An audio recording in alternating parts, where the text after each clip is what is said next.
Bonjour, ici Jean-Luc, coach 3D, et je vous fais cette petite vidéo, plutôt cette micro-vidéo, pour vous montrer une fonction qui est très peu connue dans Shark et qui, c'est une question qui m'arrive régulièrement. Il s'agit de la coupe dynamique. Alors, comment faire une coupe dynamique, c'est-à-dire couper un objet de façon fictive pour voir un petit peu qu'est-ce qui se passe dans les assemblages ou pour modéliser à l'intérieur par exemple. Eh bien, il y a une fonction qui s'appelle utiliser comme plan de coupe. Alors pour ce faire, il faut déjà aller ici dans les options d'affichage pour vérifier que utiliser comme plan de coupe ici est coché. Une fois que c'est fait, il suffit d'utiliser un plan infini. Alors le plan infini, c'est le petit icône qui est ici, plan infini. Pour positionner le plan infini, il faut savoir que le plan infini va couper, si vous voulez, avec la partie verte là. Donc il va falloir s'occuper de la flèche rouge qui est l'orientation de la normale. Alors pour ce faire, par exemple, on va regarder si on veut couper comme ça. On va regarder un peu la position de la normale. Donc il faut couper suivant la flèche bleue ici, donc qui est Z. Donc il faut avoir une normale X. Donc on met ici normale X.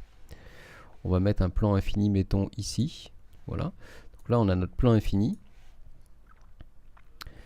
Et donc là, on va faire un clic droit sur le plan infini et puis utiliser comme plan de coupe.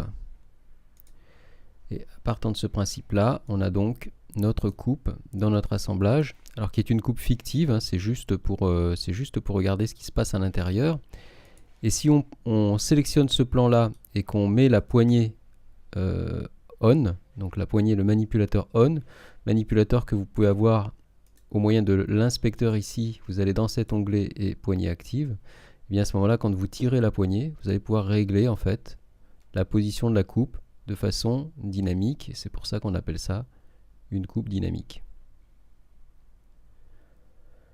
Voilà, c'était un outil très peu connu et pourtant qui est très pratique. J'espère que cette vidéo vous aura aidé.